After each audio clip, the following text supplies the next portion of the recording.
The following program is presented by the Metropolitan Library Service Agency.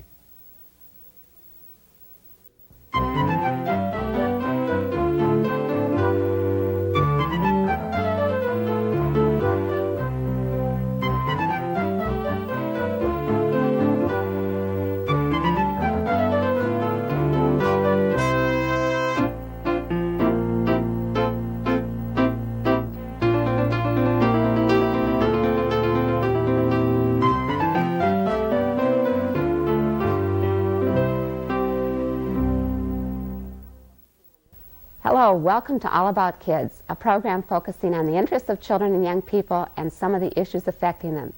Our guest today, Mike Erdman, teaches 3rd and 4th grade at Tesseract School in Eagan. He'll be talking about process-based writing, the way he creates an environment in his classroom that's really conducive to children learning how to write. The process is based on a variety of techniques, including a heavy emphasis on reading. Mike, or Mr. E, as the children in your 3rd and 4th grade classes call you, we're here today to talk about the rather unique way you teach writing. It's called process writing, I understand, and no worry about spelling, no worry about grammar, none of this how I spent my summer vacation. Would you describe what you're doing with the children? Well, Gretchen, the process writing that I teach at my school helps the students to get a real basic understanding of what writing is all about, and one of the main focuses is that we do not worry specifically about grammar and spelling and mechanics, but what we want to do instead is to encourage the children to write and to express themselves and to make themselves feel good about writing and understand that it's a process instead of just a set of skills or something that they need to learn. How do the parents react to that? Are they concerned that the children aren't going to be picking up those supposedly such important grammatical? I think that parents are initially concerned about that, but what they see happening quickly is that their son or their daughter really likes to write. I mean, they start going from writing short paragraphs to longer pieces. Recently, the children were working on their autobiographies, which was sort of an adaptation of how I spent my summer in a way, and they were, as I was running just at the end, I ran a spelling check program because they were all on the computer, mostly to see how long they were. Some of them were 500, 600, 700 words long, and that's 8, 9, and 10-year-olds. So the parents quickly realized that their son or daughter is writing. We do build into the writing process ways to help the children learn and understand when it's appropriate to do copy editing, which is like proofreading. So that is built in, and actually, even though the students don't bring home worksheets and workbook activities that have the skills that they're working on, they do get specific instruction on punctuation, use of quotation marks. Lately, we've been talking a lot about paragraph development. So they are getting the basic English. One of the things that I think is really exciting is your interest in basing writing on the children hearing a lot of good literature, a lot of poetry being read, and the idea that they will become better writers if they are exposed to a variety of writing styles. I think that's a real key. For children to be able to experience a wide variety of literature, lately we've been working on poetry a lot. And for example, one of the poems that we did recently was we read Emily Dickinson's poem, I Am Nobody, Who Are You? It's very much a classic. And then we took a look at a poem by a contemporary poet, Richard Wilbur, which was basically an I Am Nobody poem too. It showed how he had taken her poem and modeled it in his own way to create his own unique poem. And then my students took those poems, and modeled them into their own unique poems. And they were beautiful. They were successful for the students because the students had a chance to come up with a product that they could see was very much like what famous poets wrote, and they felt tremendous about them, and the poetry was wonderful. It was really beautiful. And the thought process, the critical thinking skills that go into something like that. Have you always taught writing this way, or is this something that you've come to lately? I've come to it over a period of about 10 years now. About 10 years ago, I was teaching in rural North Dakota, and not too terribly far away from Lemon, South Dakota. And I met a poet by the name of Kathleen Norris, a fairly, I think, a very good regional poet in that area.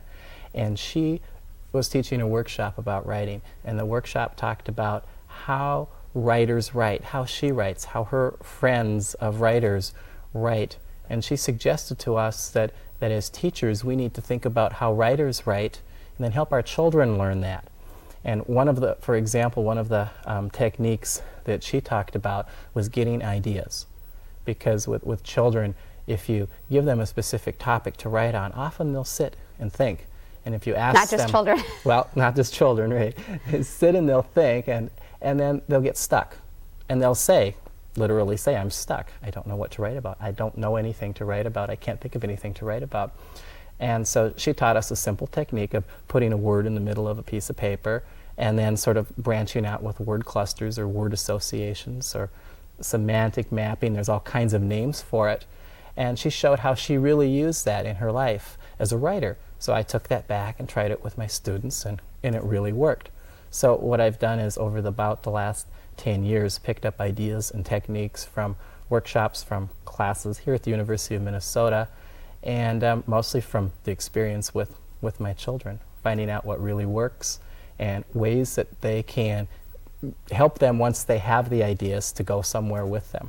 Well, it was exciting when we visited Tesseract to watch the children in the classroom, and just that sense of vitality and excitement and not the least bit hesitation. And not only were the children really interested in writing, but it was that wonderful adult-child relationship or mentoring relationship, which I think you express in your interest in what they are writing. Yeah, using a process approach makes writing a shared experience in the classroom. I write, the children write, they share their writing, I share my writing. We bring in writing from all over the place and share it. It becomes very non-threatening. There are no grades. There are no red marks on the paper. There are a lot of the things that try to take away the worry about spelling and grammar initially. So writing becomes a way to express ideas. And they write on the computer using a word processing program. Write, some of them now, as they're learning cursive, writing in cursive and enjoying that. Writing in printing, writing everywhere. And the sharing, too, the sharing of the process. I think that our viewers will be interested in catching some of this vitality as we look at a video clip that we took out at Tesseract School. Great. I'd like to see it again, too.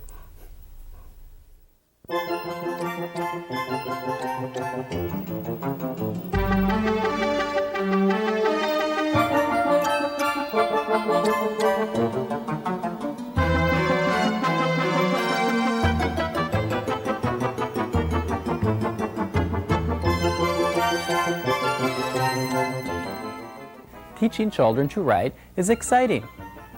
I use an approach that teaches writing as a process. For purposes of making this approach visual, we can think of the process of writing as divided into 5 basic steps: pre-writing, writing, rewriting, copy editing, and publishing. It is important for my students to understand the process of writing. We talk about these steps early in the year. This helps the students to understand that writing is not something magical or mysterious, but that writing is a process that students can learn. I want my students to feel really successful and to be able to have a sense of ownership about their writing.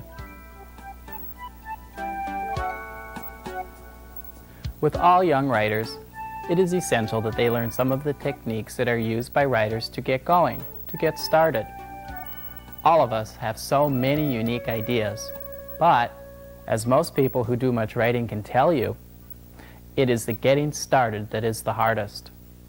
We start by talking about the first stage, pre-writing.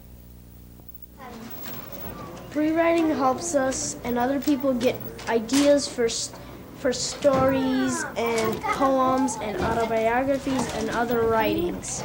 It's useful because then you can write your story, poem, or autobiography much quicker. I think of the pre-writing stage as the foundation for writing. I use the analogy of building a house. If a house has a weak foundation, it will collapse. If writing has a weak foundation, it will collapse too. Learning about building a strong foundation for writing is what pre-writing is all about.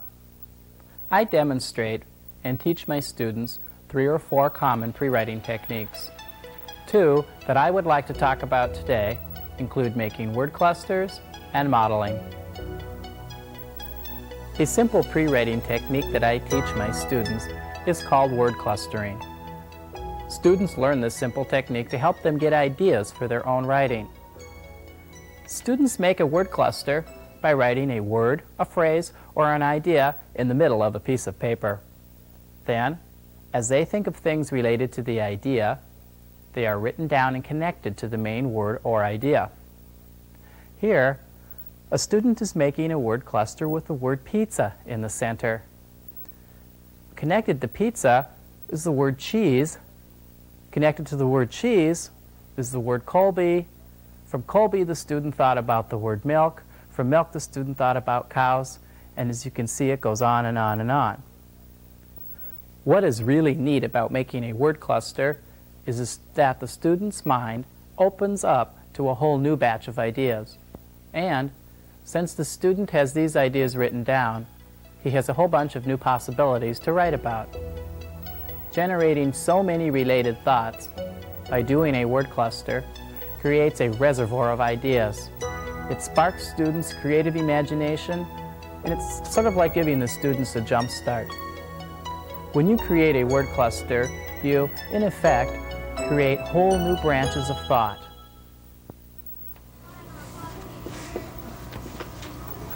Two ways to wake a sleepwalker. Not too abruptly now. Any shock may start up something that none of us can finish. Maybe a little... I call this effective pre-writing technique modeling. Using good literature, in this case a humorous poem, can help my students get a sense for what really good writing is all about. Students then use this writing as a model. In this writing activity, we are looking at the poem Two Ways to Wake a Sleepwalker. We are discussing and getting a feel for this descriptive and very funny piece of poetry. He doesn't really see what's ahead of him. Those were just a few common pre-writing techniques. Students learn to use these quickly to help them with their own writing. Now, on to the actual writing or drafting stage.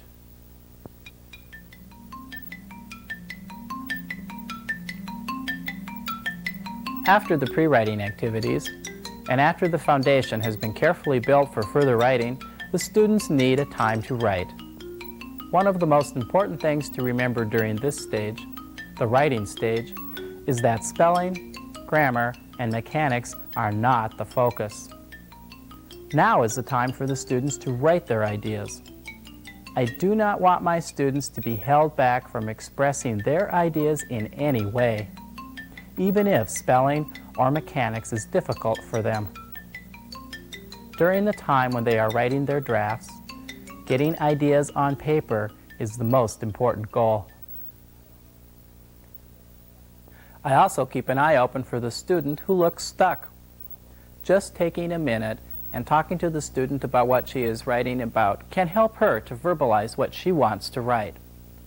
After these short talks, the writing usually flows fast. It's a real big surprise. Hey, go ahead. Great. Great. After students have a draft of their writing, it's time to begin rewriting. It's very difficult for young students to make changes to what they write. To them, their writing is perfect. I use the rewriting stage to help students learn how to make changes and how to think critically about what they and others have written.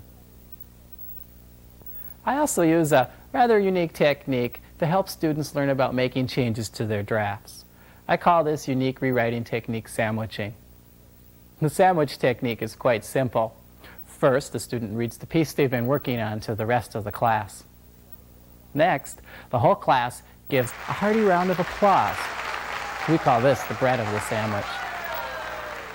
After the applause, the class tells what they really liked about the piece. This positive feedback makes all writers feel good, really good about their writing. It also provides young writers with another purpose for writing. An audience of their peers gets to listen to their work. In our sandwich analogy, letting the students say what they like about their classmates' writing is the lettuce and the tomatoes of the sandwich. These are the things that make the sandwich taste really good. These are the type of comments that make us as writers feel really good. In the next stage of our sandwich technique, the students can offer suggestions to their peers about their piece. They can also ask questions and give their opinion about the piece. This enables the writer to get a considerable amount of feedback about their writing. The final step in the sandwich technique is another hearty round of applause. Sandwiching is a simple technique and a fun way to help students get ideas for rewriting. The right way to make coffee. Get water in the coffee machine and turn it off when you aren't using it. And watch when you are pouring so it doesn't overflow. The wrong way to make coffee. To forget to turn it off and not pay attention when you pour.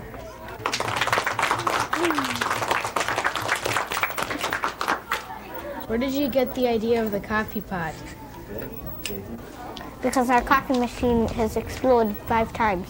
Oh. And Do you want to write about that? yeah. It just seemed we only get things right. What? It seemed just like we only get things right about. No, I wanted to write about it.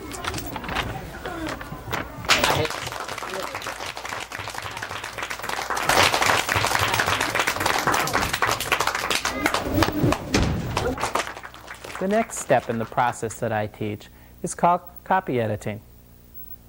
Copy editing is essentially proofreading. Copy editing is done after the main draft is completed and revised. In working with young children, it is most important that this stage be handled in a way that does not discourage the young writer. An easy way to proofread is for the teacher to have a short writing conference with each student. The teacher can then teach some of the specifics that the student needs to learn. It is here that the spelling errors, grammatical errors, and mechanical errors are corrected. Corrected in a way that is non-threatening and supportive for the student. These mini-lessons, which focus on the specific learning needs of each student, allow me to really personalize my teaching of writing for each student. I already read it quickly, but I'd like to sit down and talk about this draft with you a little bit and show you some things that you might want to work on and some things that you might want to make some changes to for it. Okay? When we look at this, it says 2 ways to eat are very important things to know.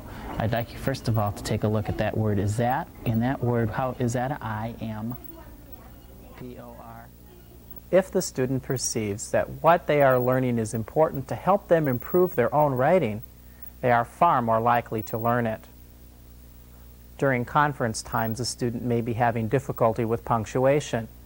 It is here that we can sit down, we can talk about this type of a problem with punctuation, and the student can really learn to understand how it will improve their own writing. Students learn best when they understand the reasons for learning. During conference times, there is a comfortable and close contact between the teacher and the student. I always ask the student if it is okay that I write on their paper, and I always use a pencil. There is nothing more discouraging to a young writer than seeing his paper covered with a sea of red marks. As students gain confidence in their writing, peer conferencing can become a bigger part of their writing day. And we write sad and happy poems. Mr. Erdman reads us a story. It's not supposed to be I either. It's supposed to be Y. It is cap. It is. You use your foot. That is not good. Peer conferencing is when the students work together in pairs or small groups. They proofread and help to edit each other's writing. Now, we are at the publishing stage. Not every piece of writing that a student works on needs to get to this stage. As students grow older, they realize that writing has many different purposes. With students in the 3rd and 4th grade, it's still very important that they experience success when they write. So a lot of their writing is published. Publishing is a way to make students' writing more displayable and more permanent. Publishing is the payoff. Students should have many opportunities to publish their work in many different formats. A major project that we have completed recently was the writing of our autobiographies. The completed project was made into an anthology, a collection of our works. It is important that students see that writing has many purposes and that writing has many audiences. Teaching writing as a process gives my students not only the tools to be good writers, but the confidence and the experience to write for many different purposes. Students understand that writing is not full of mystery and intrigue, but that writing is theirs to own.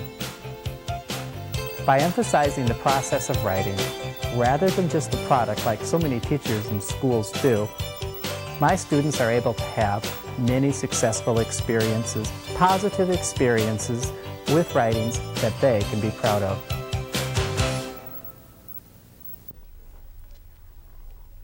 I think you're a teacher that really has fun in the classroom. And one of the other things that interested me about visiting the classroom was the fact that writing for you and your students isn't solitary. It's a whole group process. Everybody is involved. Everybody is interested in what the other is writing, and that's kind of different from the way, at least I was taught. Closeted in your room trying to come up with a report. What about the children critiquing each other's writing? Do you find that by and large they're very positive? I mean, applause is built into this whole thing, but do you ever get children who can be unpleasant to each other? I think that that is definitely something that needs to be learned for some children. I think a lot of children, especially children that come to our school from other environments, learning environments, tend to be more critical, and one of our goals at our school, and especially has always been a goal in my classroom, is to help children to be understanding and accepting of what other people write and what other people say. The sandwich technique for me has been one of the most positive educational things I have ever done. Doing it often, and we do it often in our classroom, really seems to make kids feel just great about each other. I was working with a group a couple of years ago when I was doing some research and doing a study. I was working with a group of 5th grade students in a Minneapolis inner city school, and there were some students that had some pretty low self-esteem about themselves. And one young boy got up, and was his first time at being sandwiched, and he read his poem to the group and got a thorough, hearty, fun round of applause. And the look on his face convinced me at that time that it worked. I knew it worked, but then I knew for sure. It was deep down, I knew for sure that it really worked. He had never gotten positive reinforcement like that, probably throughout 6 years of school, and had finally got it. And it sort of helps build a sense of cooperation, a sense of sharing in the classroom. Because each child knows that eventually he or she is going to be standing there sandwiched in too. And also the point of, at that age, the approval of your peers is very, very important, and the interest of your peers. Yes, it is. And everyone has a story to tell. You do a lot of work with adults, helping other teachers understand some of your theories. Do you think there's hope for people not in the classroom in adapting this kind of a writing process? Yes, and I feel like I myself am proof of that, because as I was learning about process writing, I've always enjoyed writing, but I was one of the students who wrote sort of marginally throughout school, and when I would get my paper back, it would literally be covered with red ink. There would often be more red than there would be pencil or my own pen. And I've discovered since then that by using the process writing myself, which I use, when I write now, I write draft after draft after draft, and I like it, I enjoy it, that I have become a better writer. The process approach that we're now starting to use in elementary schools, many of us, especially people who believe in using the whole language approach to writing, is becoming an approach that is becoming more of an approach that is being integrated into adult writing as it's being taught in workshops for adults too. So it's becoming a little bit more common. I think it'll be reassuring for high school teachers eventually when students who've come through with this kind of approach hit the upper grades and their themes and research papers are much more integrated, much more interesting. I think much more creative and more fun to read, and I think the students will have a much better understanding of what writing is really all about. They won't be writing to please the teacher as an audience, like I used to write to please a teacher as an audience, and I think most of us probably did. This way they learn to write from more within themselves on what they want to write for different audiences. This must go across to your teaching of reading and your whole language approach. Do you find that the students are more able to understand an author's perspective when they're doing their recreational reading? I think so, and I think since my students consider themselves authors, I mean, they have their own published books in our library, in our classroom, and in the school library, they think of themselves as authors. I think they feel a kinship with authors. Well, they definitely are. They are, yes. You have talked about some of the students who have done some particularly interesting things, and you have a poem to share that one of your students wrote, which I think is wonderful. Would you recite it for us? It's a poem that Aaron Rapport, a third grade student in my classroom, wrote, modeled after poetry by William Carlos Williams. And it basically goes like this. Dear record player, please forgive me for breaking you. Signed, the boy. Dear boy, that's okay. I'm fixed, fixed, fixed, fixed, fixed. Just an example of a wonderful piece of poetry that he wrote based on modeling. And you'd read that poem, and William Carlos Williams is not a poet that's traditionally read, I don't think, to third and fourth graders. Right. So the students are able to read, to understand, and then, as you say, to model. That must be wonderful for a teacher to have that sense of accomplishment, and I'll bet you that parents love it too. It's the successful and the rewarding parts of it are for all of us that share our writing. Thank you very much for being here today, Mike, and we'll look forward to hearing more from you and your students in the future. Thank you, Gretchen. Thanks for joining us on All About Kids. Please tune in again.